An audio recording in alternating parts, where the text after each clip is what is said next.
الناس بينك يا ابني. الناس دي ناس مش كويسه، واشهد بالله والنبي اللي انا زرته لا هقول الحقيقه وتشهدوا عليا. الناس الجداد والناس القدام يشهدوا عليا.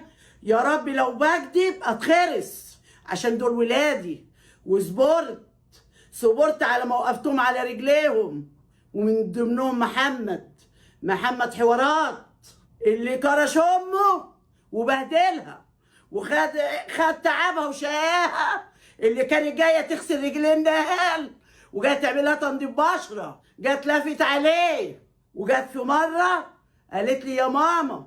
قلت لها نعم يا نهاء يا الاء. تقول لي انا الاسدال اللي عليكي ده عاجبني. قلت لها يا حبيبتي الاء اوديهولك. ما انا كنت بحسب نفسي.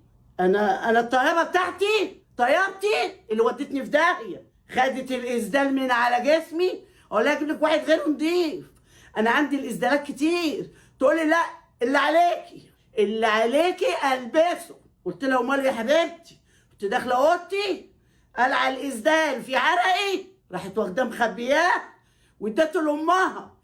بقول لكم بالله عليكم ما تبقوش مغفلين زي ام محمود.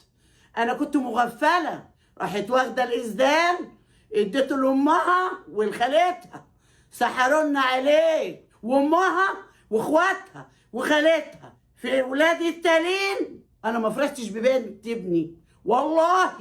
والله ابني كان شايفني قردة وكلبة قدامه. محمد حوارات اللي كان بيقول لها امي دي رقم واحد، بقيت رقم 1000 ملايين. ما كانش شايفني قدامه. دلوقتي انا ما عنديش قناه ولا خايفه على حاجه، بس بقول لكم الحقيقه. اوعوا من السحر، حافظوا من السحر.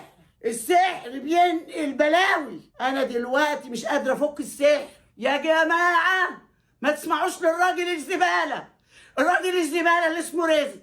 الراجل رزق ابو الاء، وهي اسمهاش الاء، اسمها بلاء جه علينا. كانت ادمها اسود علينا من يوم ما دخلت بيتنا وخربت بيتنا. انا قلبي غضبان عليك يا ابني ليوم الدين، لان